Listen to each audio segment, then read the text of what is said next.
On this special edition of FedGov Today with Francis Rose, the director of the Office of Personnel Management, on attracting new talent to the federal government, solving the retirement backlog, and implementing the schedule formerly known as F. Welcome to FedGov Today in Washington, D.C., on YouTube and around the world on the American Forces Network. Attracting young talent to the federal workforce is one of the top topics for the new director of OPM, Scott Kupor. Telling the story of service in the federal government is one way he hopes to do that. At OPM headquarters in Washington this week, he tells me how he'll try to tell that story and build the workforce. We've got about 7% of the workforce in federal that is basically early career. So let's call that like less than 10 years of work experience. That's well lower than what the kind of normal workforce is. So it's about 22% outside of the federal government. So we've got a real dearth of early career talent happening here. So I think there's a couple of things we have to do. One is we have to tell the right narrative that's attractive to that audience of folks. And I don't think that narrative is come join the federal workforce and you have a job for the next 40 years. I think their narrative they care about is, can I work on great things? Do I have great managers? Can I grow my career? If I decide I want to go to the private sector, does the private sector value the work I'm doing? So those are the kinds of things that I think we need to message to that audience. And then there's structural stuff we need to think about, right? So we have a very tenure-based system, as you know, in government where it's very hard to get promoted. It's very hard to move kind of compensation other than as you kind of progress through years of service. And, you know, to me, that's really a proxy for merit and for skill set. And so we need to also revisit all those things and figure out how do we enable somebody who may be early in their career, but who's really performing at a very high level. How do we make sure that person can get compensated, promoted, recognized in a way that makes it attractive to them? Mm-hmm. What are the levers that you have to pull now that maybe other administrations have not had? That 9% number's kind of held steady at that rate for a pretty long time in the federal government. Look, I think the best lever we have is we have a president who's focused on it. So, you know, kind of as you may know, we started this merit hiring plan that the president put out as an executive order earlier in the year. And part of merit hiring really enables us to kind of think about how do we break down those barriers like tenure, degree requirements, other things that kind of make it hard for merit to be the predominant mechanism by which people progress through the workforce. So I think that's our best weapon, is a president who believes that having a workforce that is skilled, that's merit-based, and ultimately that kind of can deliver on the kinds of things we need. I think that's our best weapon. In terms of everything else, look, honestly, we have a whole lot of tools within our tool chest here. So we don't need to go to Congress to do a lot of this stuff. A lot of these things we can do from a regulatory perspective. And I think like everything in government, look, it's just a question of what your priorities are. And the president has made this a priority. We in turn believe it's a priority. And so I think it's the confluence of those two things that will make us be able to be successful this time. How much of that work will have to happen at OPM and how much of that will happen across the agencies? Yeah, it's going to be both and is the answer. So what the role of OPM is we need to kind of be the convening authority here, basically. So we're going to go out, market broadly to these organizations. The other thing that we can do is we can be the front end for initial assessments of those candidates. So one of the things we haven't done a great job in government is how do we improve the efficiency of the hiring process? So what I want is for somebody who's an early career person to not have to know, well, there's this job over at HHS or this job over at state. I just want them to know, look, the government writ large is trying to hire a bunch of engineers with these general skill sets. Then we make it really simple for them. We can do the vetting, and then we can provide a shared certificate to HHS and to state and others, and they can do kind of the second level of interviews. So I think this is part of what I hope will be a longer-term model of OPM, of centralizing hiring and recruitment in ways where we can generate a lot more efficiency. And then let the agencies obviously kind of be the beneficiaries of that. That's another nut that agencies have tried to crack for many years. Agency A has a cohort of people for a job that Agency B also has, and they don't have visibility into who those candidates are that maybe were good, but there weren't enough openings that could also come over to Agency B. I think that's right. So part of, one of the things that you and I talked about a little while ago is this idea of headcount planning writ large across government, right? And so as I think you know, we in OMB are embarking on an effort where we've asked all the agencies to kind of give us a sense of their broad headcount plans going into the 26 fiscal year. And one of the real benefits of that is exactly what you're describing, which is we've lacked visibility across agencies. So what I want to know coming out of those headcount plans is, well, it turns out 10 different agencies are all trying to hire program manager roles. Well, you know what? That's a perfect opportunity then for us as OPM to centralize the recruitment, centralize the assessment, provide them a shared certificate, and then quite frankly, let's have the agencies compete against one another, right? So if you're a great candidate, let's have HHS tell you why you're a better fit at HHS than you are at state or other places. I think that kind of healthy competition is fantastic for candidates and will be fantastic for delivering great talent to the organization. You spoke a couple of months back about the difficulty that you have getting that information, though, with the data call process that exists. Have you made some headway on that in the couple of months or so since you talked about that? Yes, we have a very big headway opportunity, which is we have just launched an RFP to consolidate all of the HRIT systems across government. So there's about 119 and counting, because there's probably some that we haven't seen, disparate HRIT systems, none of which communicate with one another. So we lack visibility on basic fundamental concepts around organizational charts and things of that sort. We've just launched an RFP that we're hoping to kind of kick off here as we get into the new year, where we'll consolidate that into a single system that OPM will manage on behalf of all the agencies. So in the future, this data call, I hope data call becomes one of those words that we retire to the, I don't even know what the right word is, but we retire it, I guess is the right word. Send it to Boyers, Pennsylvania. Exactly. We send it to Boyers, right? But so short answer is yes, we have a long-term plan for it. In the short term, a lot of this stuff is, look, it just takes visibility, it takes follow-up. So yeah, we still do data calls, we still ask for this. These headcount plans, I think, will be an easier and more efficient way of trying to get some of this information. So we've made some progress, but I would say the final solution needs to be a technology-based solution, and then I'll start with this HRIT consolidation. If you count 119 systems, I'm pretty sure you haven't seen them all. Yes, I think that's probably right. Will that mean then that all of that functionality will exist here and the individual agencies won't have to do it? Or is it more of a shared service model where you'll provide the opportunity for the agencies to use that infrastructure on their own, or maybe both? Yeah, it will be a shared service model, but it will be mandatory, which is, and we've been very lucky to have the support of OMB in this process. And so as part of the 26 budget exercise and 27 budget exercise that OMB is driving, they've kind of earmarked funds that each of the agencies will put aside to basically pay for their portion of this implementation. So we'll be responsible for implementation, for integration, for all that activity. We'll manage it. We'll think about how it progresses over time, but it will be kind of effectively a shared service that gets utilized across government. You've used the term in this effort, refocusing the federal workforce. Yep. On what do you want to refocus the workforce? There's a couple of things. So at a starting level is refocus on the priorities of this administration, right? So I think that's probably, I don't think that's controversial. Maybe some people do, but look, at the end of the day, the president was elected to do a job based on his platform. And so we want to make sure that we've got the right resources focused on the right things. As part of that also, I think that means therefore not focusing on the things that we don't think are relevant. So my impression just in the short period of time I've been here in government is there's a lot of things we do because we've done them for the last 10, 15, 20 years. We're not very good at taking things off our plate. We're very good at adding things, and we're really bad about going back and saying, you know what, these 5 things, we've been doing them for a long time. Do they actually add value? Are they really statutorily required? Or is this something that we just grew up doing because some urban myth told us that we should do it? So that's the second piece about focusing, is making sure we are defocusing on things that are no longer of value.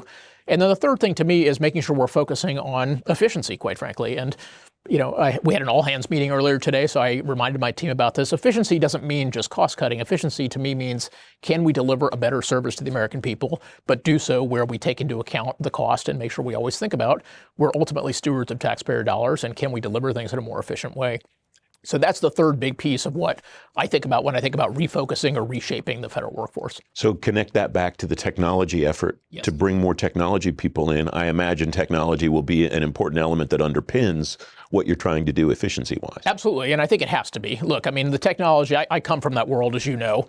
We're not going to slow down the pace of technology as much as, maybe we want that to happen. That's not going to happen. The question is, will the federal government be able to utilize technology in a way that helps us deliver better services to the American people, and do so without constantly feeling like we have to increase the budget by 3-5% every year? So, look, we're not going to solve, the massive, budget deficit overnight with technology, but it is a tool that will allow us to deliver better services and to think about hopefully growing the federal workforce less than what would otherwise be required if we didn't have the benefits of technology. When you use the term efficiency, do you worry about the way the workforce might perceive it all unintentional based on what they've experienced with DOGE? Yeah, and I think that's why I've always tried to define it, and every time I have conversations with my team, I try to say the same thing, which is, look, efficiency doesn't mean just cutting costs for the sake of cutting costs, because we have a set of services we have to deliver to the American people.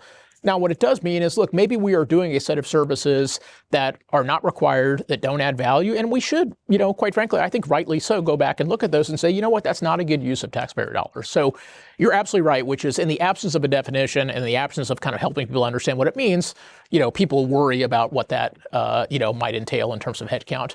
But look, I think the real key here is, can we deliver services in a better way? And doing so, I think, certainly entails technology. It also entails process change and other things. We were, again, talking in one of our all-hands meetings today about an organization where we made some headcount changes early in the year, and their service delivery has actually increased. The quality of what they're doing has increased. And it's not that surprising when you think about it. When you have organizations that are untouched for long periods of time, you get bureaucracy, you get red tape. It's just a natural kind of, evolution of what happens in organizations. And so every now and then, re-looking at things, taking a fresh look, actually can help you deliver better services, even if you have fewer resources. OPM Director Scott Kupor at the agency's headquarters in Washington this week. Part 2 of my conversation's coming next, and you can watch the entire conversation, including a bonus Part 3 on the FedGov Today YouTube channel and on demand at fedgovtoday.com. FedGov Today will be right back.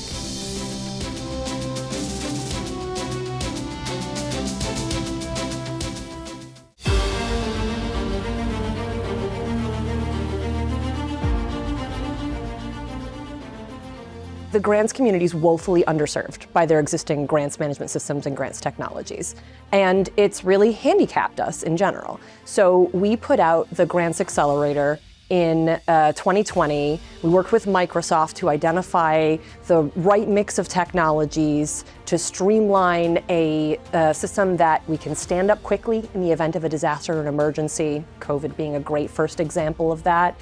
And that is super flexible, can be used in a wide variety of grants management scenarios, and even, by the way, non-grant scenarios. So there are a lot of funding mechanisms that are, I would call them grants adjacent, things like benefits and assistance or even claims programs. And we've used EYGA, that's our shorthand, across the gamut of those types of projects. And really what it gives us and what it gives our grant makers who use it is the flexibility to try new things. So not to just put out different kinds of money, but to try putting it out in different ways and see how the results change. To aggregate that data into one place so that they can see the impact of that. To have a secure, safe location that respects the trust that grant recipients and members of the community place in all of us to safeguard their data appropriately.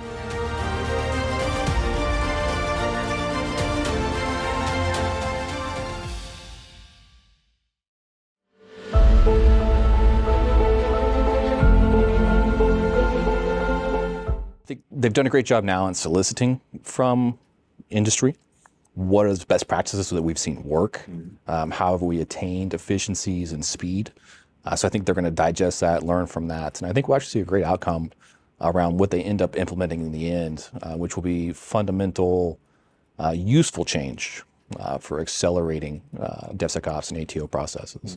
Yeah. What's the best role for industry to play in that conversation, and what does government need to bring to the table? So industry is doing a great job with outreach always. I mean, we're always trying to sell, of course, to government. But I think, especially in this community, DevSecOps, as it has kind of organized itself across the last 3 years, we're really bringing strong, practical approaches to the government.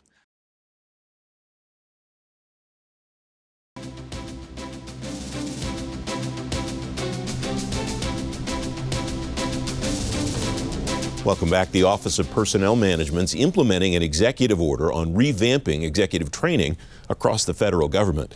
OPM Director Scott Kupor's leading that revamp. At OPM headquarters this week, I asked him what's changing about the training and why. Historically, what we had was, I would say, very heavy, very academically oriented trainings, right? So, in fact, at OPM, we had an organization where people would go, I think, to West Virginia or somewhere, they would go off-site for 4 or 5 days at a time and do these very heavy classroom-based trainings. Now, that's hugely costly, obviously, to the federal government, both in terms of travel time, but also opportunity cost. It's also not the way, I think, people learn and can take advantage of, remote learning that exists today. So we revamped the whole system, not only to look at the curriculum. So the curriculum covers everything from basic constitutional responsibilities to, how does regulation work, all the way through to financial planning and other things that are relevant for this administration. And then two, we've made it a fully electronic system where people can kind of do it at their own pace. If people want, there is a 1 or 2 day session that they can do that is much more lightweight than the others. But the whole idea is just, look, if we're going to hold people accountable at the end of the day, we have to train them. We have to tell them what the expectations are. We have to give them opportunities to improve themselves. And I think in the past, because of the time commitment it took and because the curriculum hadn't been updated on a regular basis, we weren't really serving either purpose. So now we've told people, this is what we expect of you. Here's some training in order for you to be able to kind of get yourself up to speed.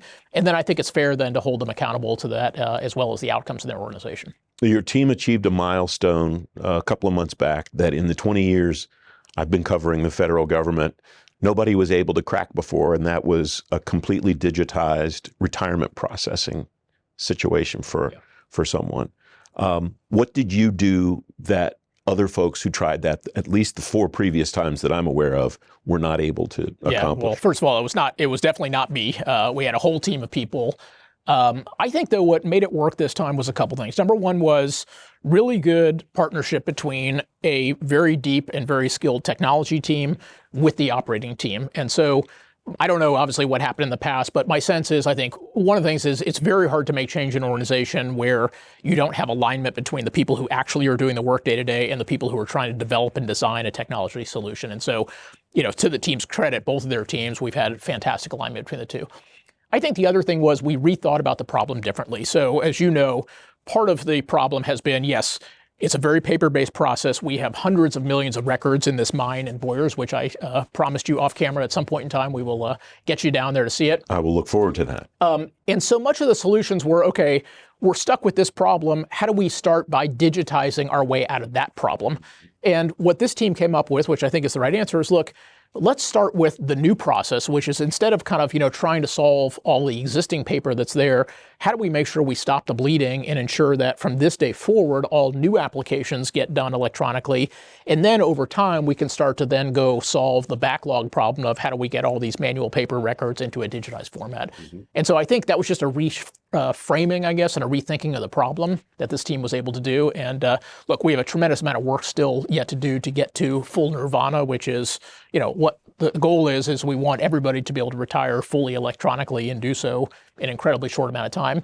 We're making great progress there, but there's a lot of work to be done. But I think it's that rethinking, reshaping of the problem that really helped us be successful this time. Does that mean that what the people that have paper in Boyers in the cave are still going to have paper in the cave in Boyers? Well, there will be paper for some period of time, right? What it does mean is, as of, kind of mid this year, is we should never have new paper coming into the mine. We still have all the legacy stuff we have to deal with at some point in time, but I think that's a much more tractable problem if we solve the incoming problem, and then we can kind of go backwards in time and figure out, great, what do we do with all these paper files that are there? So we will not magically wake up tomorrow and find that there's no paper in the mine, but my hope is we decrease our billings with the U.S. Postal Service and find that we're not sending paper back and forth on a go-forward basis. Maybe the most consternation in the federal workforce has been brought about by what the schedule formerly known as Schedule F, now referred to as Schedule Policy Career. I note you got about 40,000 comments about Schedule Policy Career. I'm still used to calling it Schedule F. I apologize.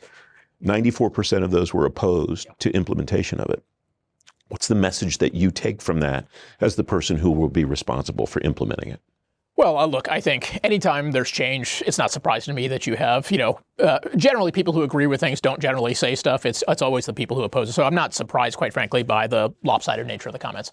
What I am pleased about that the team has done is I think the team has been very thoughtful with the comments that we got. So the fundamental premise, right, just for your viewers, is the president exercises his constitutional authority as, the leader of the executive branch, ultimately through the agencies, right? It's just, no longer do we live in a world where the president can kind of just, direct everything on his own. And there are people in these agencies, aside from the political hires that the president, gets to hire, there are lots of other people who are careers who are doing things that are policy-making positions, right? They are making policies, they're implementing policies. So the whole idea behind Schedule Policy Career is how do we make sure that those individuals are ultimately accountable to the priorities, the objectives of the administration? So I think we tried to take into account all the different feedback we got. So as an example, people were worried about, okay, were we going to lose whistleblower protections? Well, the rule is very, very clear that there's, all the existing whistleblower protections are there. People were worried that this could be used as a broad way to do a RIF in the government, right? You just literally eliminate all the people in these positions. We're very clear in the rule that this is not a tool for kind of broad restructuring, but it needs to be very kind of specific and very piecemeal to the individual roles. So we tried to take all those things into account and create enough of the civil service protections that are there, but also recognize that the kind of administration and ability of a president to affect the policies that he wants to do ultimately depend on a very broad cadre of people who are in the administration.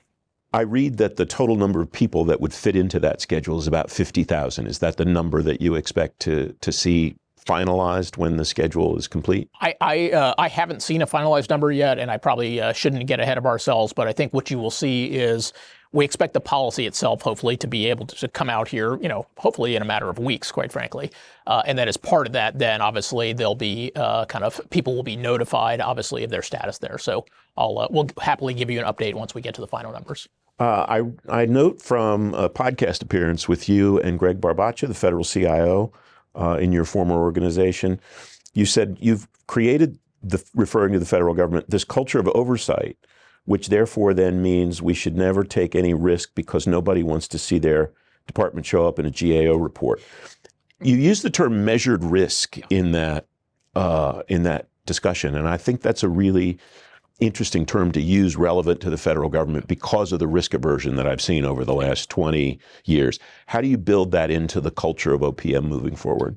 Look, I think you have to do it like anything else in culture, which is, so my boss from my prior organization is a kind of student of culture, and one of the things that he's very clear about is, look, the only way culture actually sticks is if it actually reflects a set of actions that happen in the organization. We can all make these wonderful posters and, declare ourselves to care about certain cultures. At the end of the day, if it's not embedded into the daily fabric of what happens, it doesn't stick. So how I know how to do that in OPM is, look, we have to give people permission to make mistakes, right? So what I've tried to be very clear in my writings as I talk to people that, look, we can do things differently, and I want to hear new ideas, and you're not going to be penalized if, we try something and it doesn't work. Now, what I want to do is let's talk about it, right? Let's make sure, to your point, it's measured risk. Let's not take a risk, which is we're going to shut down the government, or take a risk that, we might find we can't get retirement payments out to people for 90 days. That would be a bad risk to take.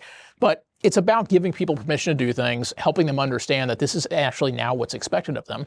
The other thing we do is, as we're going through now the initial 26 performance management cycle of setting objectives for the organization, we need to embed that in those objectives. So I want everybody to know that risk is available to them and that part of their job is to think differently and do things differently from how we've done before. Final question, and this is maybe a more personal question. What do you know now about this organization that surprised you based on what you thought about it when you were first approached about the job or when you were first confirmed to it? Look, I think what I understand now better, and I think this is true actually of all the agencies I've interacted with, is there are very, very good people writ large in these organizations. And sometimes I think we confuse the individuals with what's the system, what's the organization they live in. So, I probably had some inkling of this, but what's become very, very obvious to me is we've created all these organizational constraints, whether it's this risk-taking issue, whether it's the compliance, overhang, whether it's fear of lawsuits, whatever it may be, that basically governs behavior. And so, what I've been very, very pleased to see is, at the end of the day, look, people are smart, they're rational, they want to do good on behalf of the American people. Anyone who's been here in the federal government for a long period of time is not here because they're getting rich off that. We know that. They're here because they feel a deep commitment to public service. And as I've gone around and talked to people, I've been surprised at the number of people who felt like, gee, I had this idea, I wanted to do it, but I didn't feel like I had permission to do it. I didn't feel like leadership was going to support me in that. And so that's been the biggest eye-opener for me. And yes, like any organization, sure, there's some people who take advantage of the system who may not be working the way you want them to work, and that's fine. And we can deal with that too. But the vast majority of people are here because they fundamentally believe in the mission of what they're doing. And now we just have to give them permission to actually do their best work and be in an environment where they can do that. That to me has been the most gratifying part of the job. Part 2 of my conversation with OPM Director Scott Kupor at the agency's headquarters in Washington this week. You can watch the entire conversation, including a bonus Part 3, on the FedGov Today YouTube channel and on demand at fedgovtoday.com. FedGov Today continues in just a moment.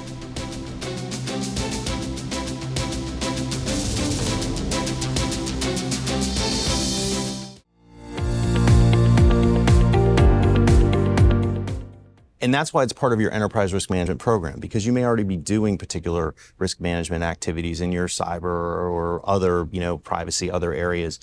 And so you don't want to duplicate that in AI. You may be able to leverage that. And so having people from these other domains, whether they're privacy or cybersecurity or safety or whoever it happens to be, that are already in that mature enterprise risk management function, advising the AI team as they're coming in, hey, we have these artifacts that you need. That's the kind of communication, that you want to have. Understanding, what the risks are that are out there and having a single pane of glass to do that, so you can see the risks that are out there. You can see kind of all of your AI tools, all of the use cases that you're using for, and then, like we talked about before, it's really the outcomes, right? And how are we measuring those outcomes? And, that's where, it's really key that we're measuring that. And it's like, are you getting what you expected out of all these different AI tools and all these different AI use cases, so that we don't have to look back and say, we spent all this money, we did all this, and we didn't get the value.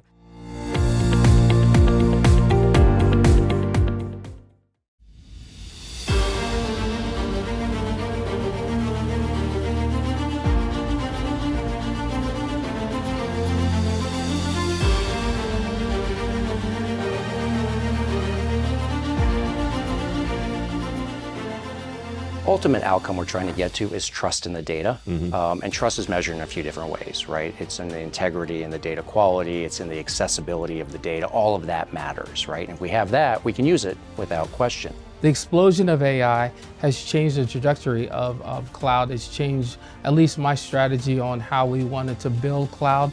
It's in a data environment, and how do we control and manage that?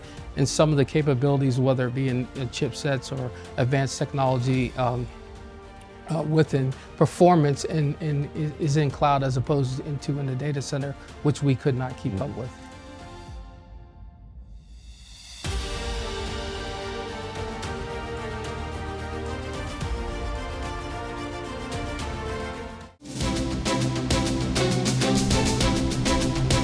Welcome back. On the FedGov Today podcast this week, 3 leaders from the General Services Administration will tell you what's available and what's coming in AI, the OneGov initiative, and a lot more. Deputy FAST Commissioner Laura Stanton, GSA CIO David Shive, and Chief AI Officer Zach Whitman with me at ACT-IAC's Imagination Executive Leadership Conference. You get the FedGov Today podcast on Apple Podcasts, Spotify, YouTube, and anywhere you get your shows, and always on demand at fedgovtoday.com. FedGov Today TV returns next Sunday morning at 10:30. I'm Francis Rose. I'll see you then. Thanks for watching. Have a great week.